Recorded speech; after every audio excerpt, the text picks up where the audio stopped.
দুর্ভাগ্য আমাদের। দেখেন এখন এই হাসিনা চলে যাওয়ার পর থেকে, পালানোর পর থেকে আমরা কেন জানি না নিজেদেরকে আবার সেই পুরো বিশ্বাস ফিরিয়ে আনতে পারছি না, ঐক্যের জায়গাটাতে থাকতে পারছি না।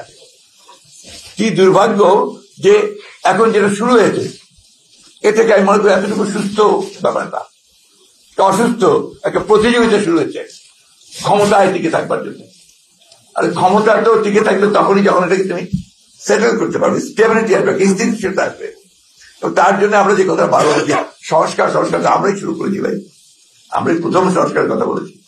এবং জিয়া রহমান সাহেব প্রথম সংস্কার করেছেন, একদলীয় শাসন ব্যবস্থা থেকে বহুদলীয় গণতন্ত্রে নিয়ে এসছেন। এই যে গ্রেটেস্ট সংস্কার, মানে পুরো কাঠামো পরিবর্তন করে দিয়েছে।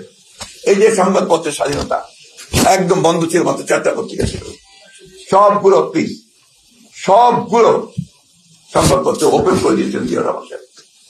অর্থনীতিতে একটা বদ্ধ অর্থনীতি ছিল, বন্ধ, সেখানে পুরো একেবারে বৈপ্লবিক পরিবর্তন সেটা মুক্ত করেছিল। আমরা অবশ্যই শ্রদ্ধা জানাই, আমরা কৃতজ্ঞতা জানাই সেই সমস্ত তরুণ ছাত্রদেরকে যারা প্রাণ দিয়েছে, যারা আন্দোলন করেছে, সংগ্রাম করেছে। কিন্তু বিভক্তির রাজনীতি যেন আমরা না করি। এখন যেটা প্রয়োজন, সবচেয়ে বেশি প্রয়োজন দেশকে বাঁচানোর জন্য, গণতন্ত্রকে ফিরে পাওয়ার জন্য ঐক্য, স্ট্রাকচার তৈরি করার সংস্কার অবশ্যই লাগবে। কিন্তু সেই সংস্কারটার যে পেছনে যে শক্তিটা লাগবে সেটা হচ্ছে একটা নির্বাচিত পার্লামেন্ট, নির্বাচিত সরকার।